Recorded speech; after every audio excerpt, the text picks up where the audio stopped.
world. I'm David Valent, coordinator of the IATEFL YLTSIG committee. I'd like to welcome you to the 2020 annual web conference for IATEFL YLTSIG. And I'm delighted today to welcome our next speaker, Justin Gerald, who's giving our second Inspire session of the web conference. Justin is an educator and an ELT student at CUNY Hunter College in the US, pursuing a doctoral degree in instructional leadership. His scholarship focuses on the intersection between language teaching, race, and whiteness. He lives in New York with his wife, his dog, and his very young son, and is an avid runner in his limited free time. During Justin's session, we recommend watching in speaker view.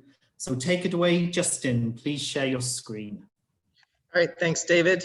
I should probably actually open my PowerPoint if I want to share it.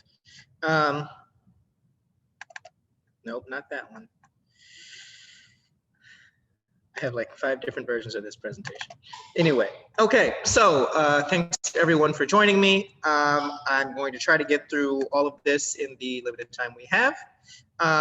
So yeah, let's see what we can do. Okay, did that, I just didn't. Okay, slideshow, small, and from beginning. Anytime now. Okay, so there's your logo. Decoding and Decentering Whiteness in English Language Teaching is the name of my talk today. My name is JPB Gerald or Justin, either one, doesn't really matter. Let's get going. So just a prologue. I am living on Munse Lenape and Canarsie land, which people better know as Queens, New York. The English language from the beginning of teaching has been a tool of oppression and erasure dating back from how the indigenous and the enslaved were forcibly assimilated. So I just want to put that in as a prologue. What we're going to do today is we're going to start with some important terminology, okay? So what do we call people who aren't white? Well, if you can see this, or that you can, it says at the top, non-white. Is that wrong? It's fine. It's not incorrect. It's not offensive. However, it defines people by what they're not, and it defines people by the dominant group. And that's not something I like to do. Again, it's not offensive, it's not wrong, but it's a bit too general and it defines people by the dominant group. Over here on the right, you have POC and BIPOC. And if you're putting things in the chat, I can't really see them, and that's fine, we'll talk about it later. POC and BIPOC is for people of color and Black, Indigenous, and people of color. Why Black, Indigenous, and people of color? Because at least in the United States and in many other countries, Black people and Indigenous people have had a particular relationship with white people that other racialized groups haven't had. But I know in the UK, people tend to use BAME, which I don't particularly like. Anyway, these acronyms are okay, and they were created by people of color. So I sometimes refer to myself as a person of color or a scholar of color, but they're still a little bit too broad because they talk about an entire group of people who aren't white, and that's fine. But again, I think it's best to be specific. So I don't use them as often as some of the other words I'm going to get to. Below here, you might see minoritized. Now, the M in BAME, and here in the United States, we often see things that say a minority-owned business, right? He's a minority, she's a minority. Now, what does minority mean? Well, it just means technically that there are fewer of a group of people than other people, right? And who can say that that is wrong? In New York City, for example, where I live, something like 27% of people are Black. So Black people would be a minority. But how did this happen, right? Especially for Indigenous people and in certain parts of the South, right? The reason that they're a minority is because of horrible things that occurred. So if you simply say minority, it takes out the history and it takes out what's actually happened. So minoritized, however, brings in the history, it brings in the decisions, it brings in what happened to people. It says that power was taken from people or denied people. Right? For a good example would be South Africa, right? South Africa, as many of us would know, Black people or people that we would consider Black are the numerical majority there, yes? But they don't actually have nearly as much power as the small number of, Dutch descendant people there. So they would be minoritized there, even though they're a numerical minority. Same thing in Washington, D.C., the capital of the United States. The majority of the population is Black, but they don't necessarily have the power. just a good thing to think about. However, minoritized is not just about race. You can be minoritized and be a woman. You can be minoritized and be queer or things like that. So it's not just about race, and that's why I don't always use it for race. Marginalized, some of you may have heard, especially in scholarship, also a great word. It's just, again, not specifically about race. You can be marginalized and be of different gender expression, be marginalized from different religions, right? These words are all fine, but they're not what I would use for race specifically.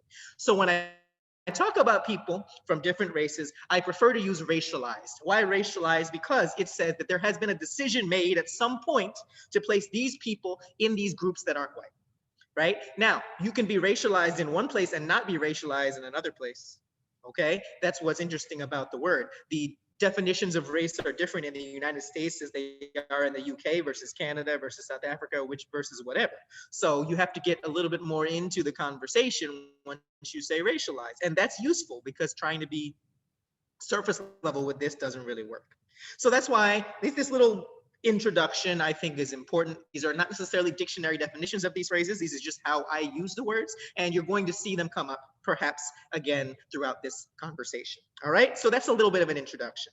Let's continue. Let's talk about racism. Fun topic. All right, so racism is racial discrimination plus societal oppression. Anyone can experience the former. I could tell you I don't want to have any white friends. Now that's not true, but I could say it. That would be racial discrimination, but I don't have the power of society behind me to enforce that. Okay, so only certain groups can experience the societal oppression on top of the racial discrimination, which makes racism. I'm not interested in the conversation of who can be or not be racist. I do think, however, everyone can choose to perpetuate racism or not perpetuate racism. These are the choices we have to make. Are we going to continue to support the system of racism, or are we going to work against it?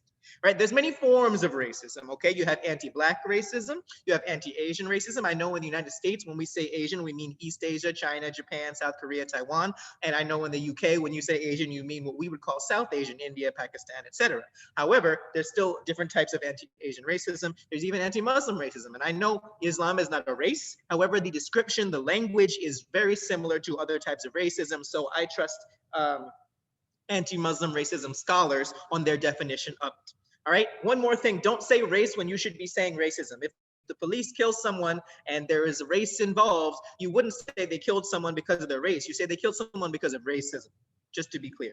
Let's continue. Anti-Blackness, right? It's another way of saying anti-Black racism, and it is oppression of Blackness, Black people, Black languages. And when I say Black languages, I also mean the way that Black people use language, including English, right? Black bodies, etc. Anti-Blackness is the most reliable path to accessing whiteness, all right, whether the person is white or not. So for example, people in the United States would say, well, 120 years ago, Irish and Italian people were not white. And that's true. In the United States, they were not considered white. What happened, at least in the Northeast, a lot of those groups became police, right? They became police and they enforced anti-Blackness in the society. And then all of a sudden, it was much easier for them to be considered white.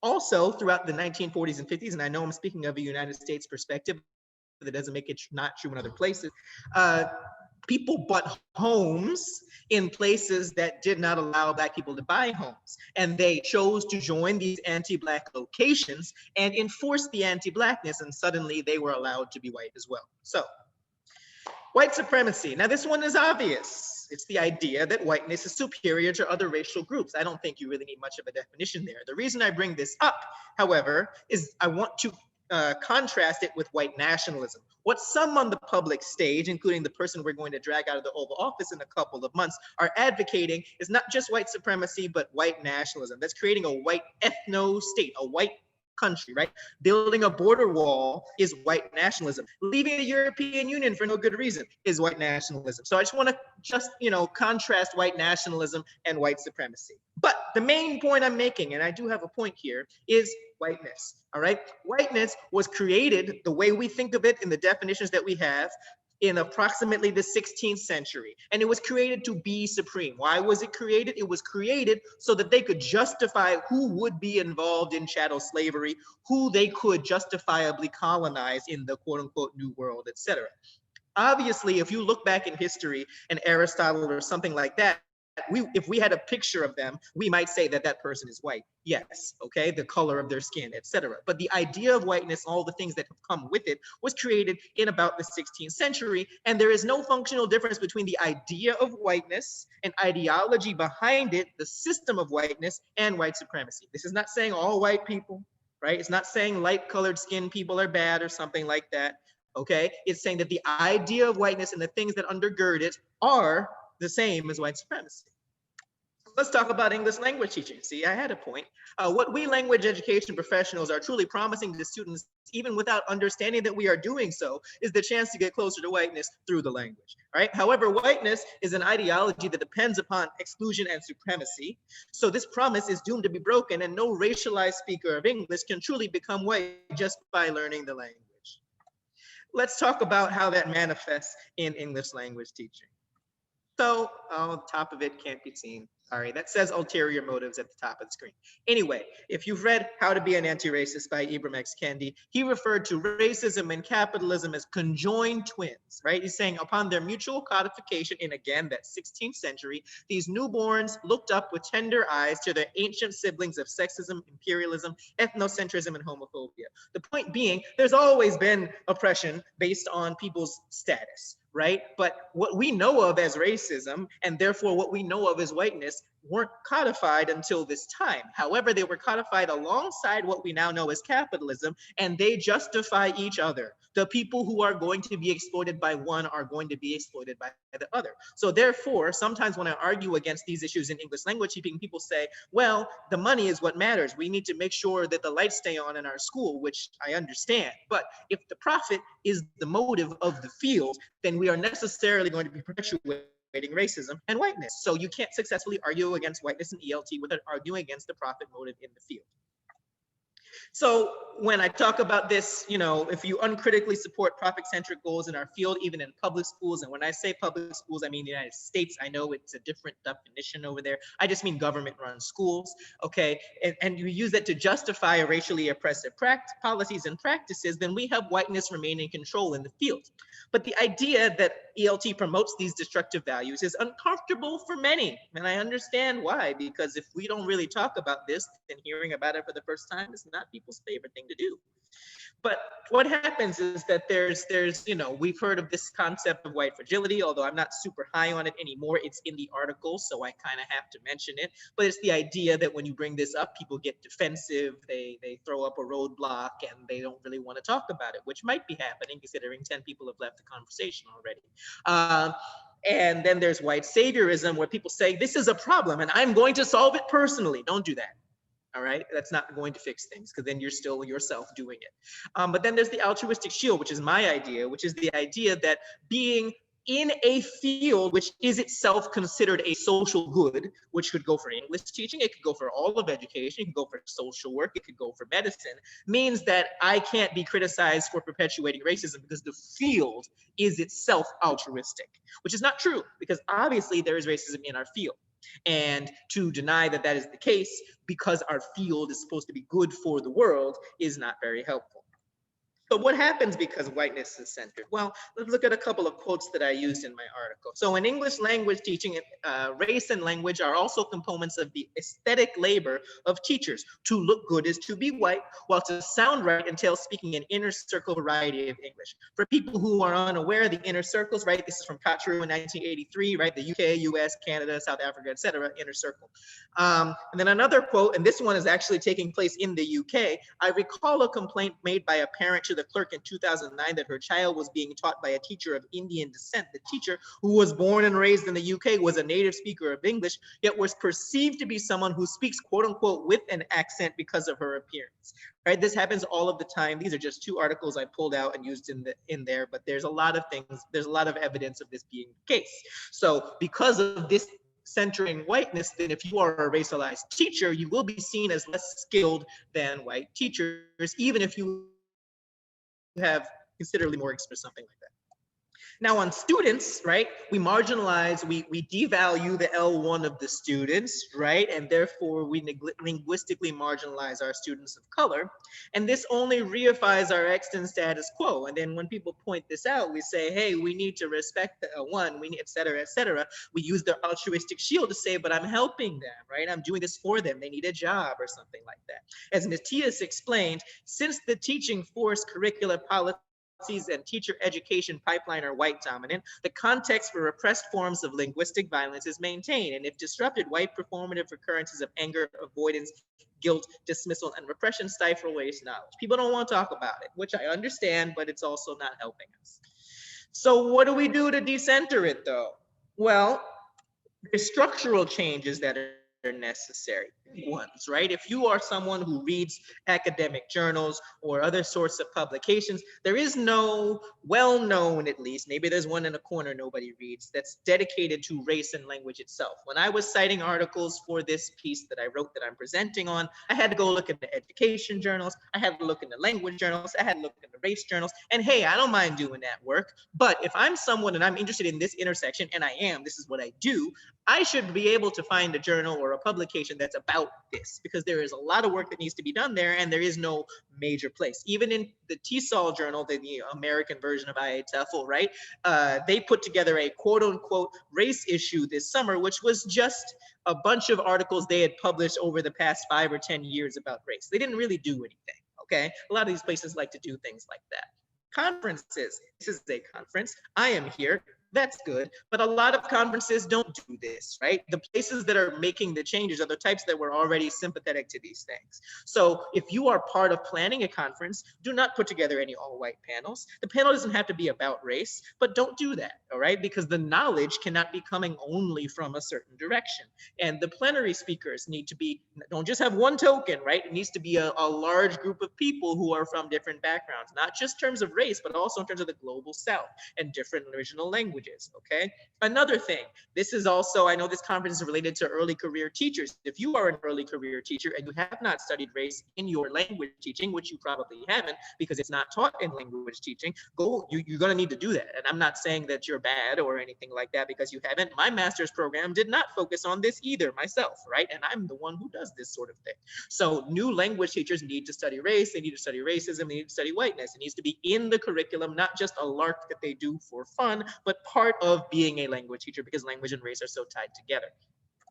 Individual study, however, if you are white, or even if you're not, but most likely if you're white, you need to interrogate your whiteness. This is not the same as white guilt. This is not beating yourself up like the guy in the Da Vinci Code, right? This is like go and analyze what it means to be white. Where did you grow up? What was that neighborhood like? Who was in your school? What did that have an impact on, right? How has this impacted your career? I don't have an answer to these questions. You simply have to do it yourself, right? And then think about how this has changed the way that you see the world. And it doesn't mean that you're bad because the world is doing this. This is the water we swim in. If you swim in the water, you're going to be wet, and we're all wet.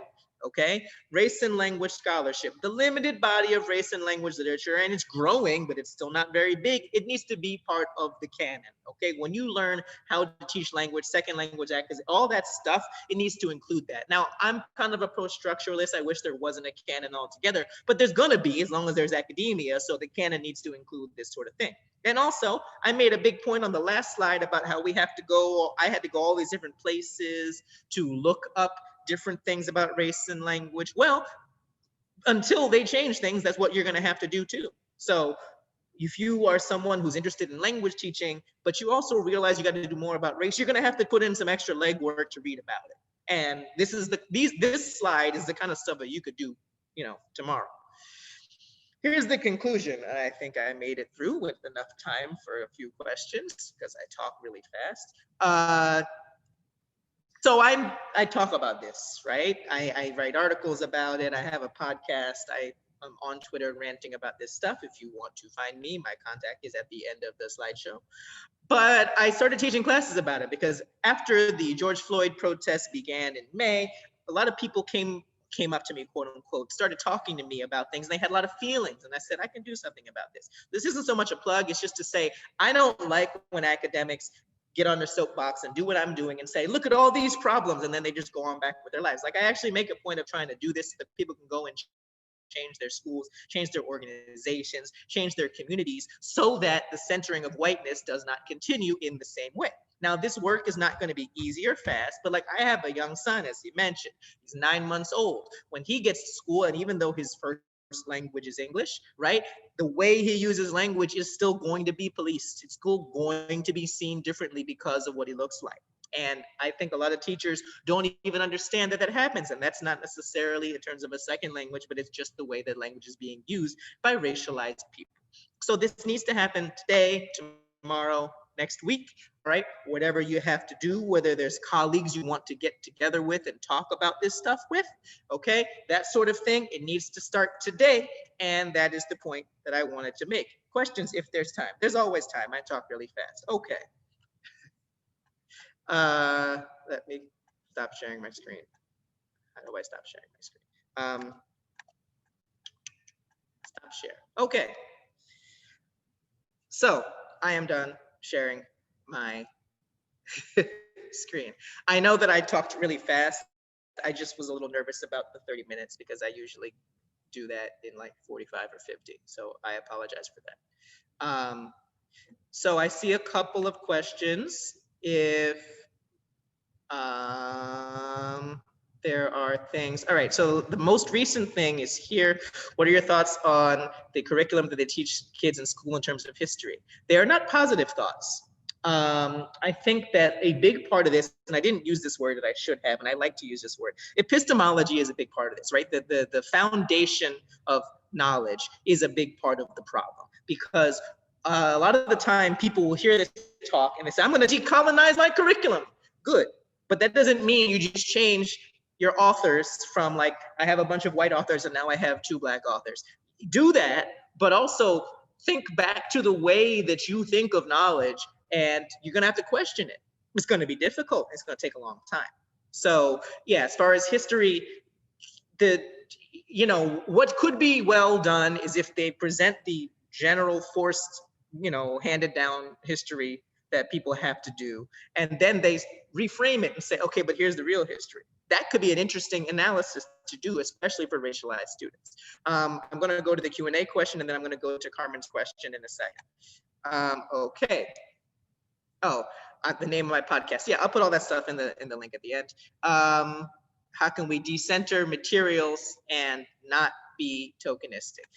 Yeah, it's a problem, right? Because just sort of like what I say, people talk about, I'm an anti-racist teacher. I decolonized my curriculum, all this stuff, but all you really did was put a black face on the same knowledge, right?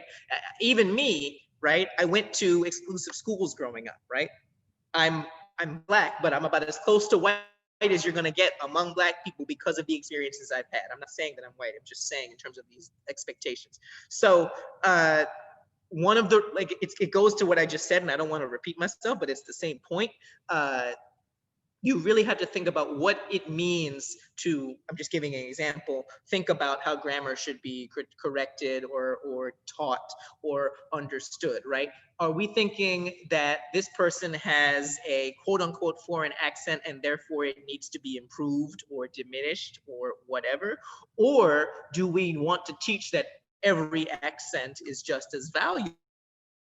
And even if they come to you saying, I want to improve my accent so I can get a job, whatever, maybe do what they ask, but also frame the discussion in terms of why is it that someone won't hire you because of your accent, and then you can have a more fruitful discussion based on that. So I think it's really going to be just changing the conversation and rejecting the premise of the way that language is taught. That doesn't mean don't teach a language. Come on now. I mean, I do it too, but it means changing the entire mind frame. Okay, there's something there about, you're right that the LGBTQ community has a much stronger movement than racial issues in ELT. There's a reason for that, because you could be white and queer. So there's a reason for that. And yeah, I'm not dissing that community because they've gone through many things. I'm just saying whiteness is very powerful. You mentioned publishing and the hints that are needed. What about visual imagery? Yeah, images is important too. Of course, who's creating the image, not just who's in the image, but who's creating the image, right? I think that especially for children, right, or for younger learners, visual images, or, you know, quote unquote beginner learners, these visual images are, that's redundant. Images are very, very important. And a lot of the images, even if they have Black or brown or indigenous people in them, they're stereotypical, right? You'll find a book, you're like, here's a Black character, but he's poor, he lives on the street, right? Or I saw one recently that was about people in Brazil, and they put Black people in it. Good, there's a lot of Black people in Brazil, but they were like, and here they are, and they're in a gang in the favela. And it's like, oh. So I think you need to, you plural, not you individually, need to look at all your materials, look at not just what images there are, but what message is being conveyed by the image. And I look, you're not going to be able to solve Pearson, right? They're a little too powerful, but you might be able to talk to your school about the images and how they might be problematic. And let's find some materials that have better. And then ultimately, as I said with the profit motive, as much as I don't want to use the money angle, if you start to reject the images over time, they will have better ones, because before they didn't even have the people of color in the images. So, you know, time. Let me see that. And all right, let me put some of my information in there. I need to put this for all attendees. My Twitter account is not really surprising. It's my name. You can find my podcast at, well, it's a website, but it's also got a Twitter account. The second one is my podcast. It's called Unstandardized English. It's not just about English and so forth. Let me look at these questions here. Many older teachers have negative thoughts on variations of English and don't use, okay, how do we change that mindset? I don't know, maybe they just need to retire. But how do we help them change that mindset in the field? It's up to us, right? Because I think sometimes teachers say, well, I want to change things, but I don't have any power, I'm just a teacher. Yes, you do, right? But maybe because you're at a conference, there's 158 people on here, right? I don't know what the situation is, whether how many of you know each other or things like that. You know people just by having been at this talk together who agree with you and want to do this work. You should find people and push against that. If someone brings that up and says, oh, I don't want to hear African-American vernacular English, which for people who outside of the United States, it's, you know, usually the way that it's Black English is described in the United States. You know, if you're talking to one person with that view, ask them questions. Questions really, really work. So why do you have a problem with the way that that is said, right? Eventually it backs them into a corner. They're going to get mad, and that's okay. They can be mad. But over time, build with people so that that mindset is drowned out. Right? What I'm trying to do is create ripples in the field so that all of you go out there, and the 5 people who are remaining who don't want to hear, you know, Black grammar, we don't have to listen to them anymore, right? I know there's one more question in the Q&A before it says, how do you think that we can start preaching about this topic to students if we're not ready enough to do it? You know, it's difficult because, right, I tell people we should do this work, but if you do it wrong, yeah, it can be harmful, right? One of the problems is that, you know, we tell people we want to do this race work, but they haven't been taught how to do it, so they do it wrong, and then everybody's upset. And then they say, well, I tried, and then they give up. I get it. That's where the other stuff I mentioned comes in. I mean, start the work today, but I would start with the smaller stuff, right? Look at the materials, that sort of thing, the subtler stuff. If you don't feel confident in really teaching about race, fine, take your time, go like I said, interrogate your own self, look at stuff that you're learning, because it took me, and I'm Black, years to figure this out. Okay, to get to where I felt confident giving these talks, right? My first few talks 5 years ago weren't about any of this stuff, but it just turned out that race was right there beneath the surface that I felt like I had to do it. So yeah, take your time. It's better if you're working towards it and you take your time than if you just say, well, I got to do it tomorrow and I didn't do it right, so I give up. And then the other person said something that I'm going to use as a ending point, not to call them out. Should we teach that we are all human and not highlight differences? You know, we wish we lived in a world where that was not the case. Race is fictional. They made it up. That's the whole, when I say that they invented whiteness, it's also when they invented race, the way we think of it. There were obviously different groups of people. Back then, it was all like climate based. They thought that people in hot weather climates were this way and people in cold. It was bizarre. If you look up the history, it's actually kind of funny how bizarre it is. But when we sat down, well, not we, when they sat down and created these racial groups, yeah, it was made up, and they keep making it up because the group of people who's white has changed repeatedly, and it will continue to change, right? Frankly, I wish my main goal is for there not to be white idea, not white people, before you say that, but whiteness as an idea, because all it does is harm people. But all we know is we still live in 2020 and soon 2021. Okay, if we pretend that these oppressions don't exist, then we're lying to our students. So yes, we should teach that we're all human, and we should treat everyone with the same amount of care, but we can't treat people who've been through something differently than people who haven't been through something. That's the distinction that I would make. And I know it's now 6:44 in the UK. So I guess that is my time. If there is, people, please do contact me on those means. I will respond to you and we can talk about it. So.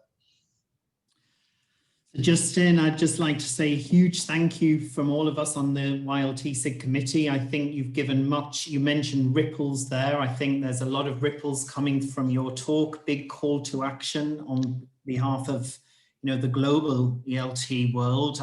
Certainly teacher education could learn a lot and change the content and the focus of courses, and also materials, huge work to be done around materials. So I think you've given some real things to explore, research, read more about, learn more about, and do more about.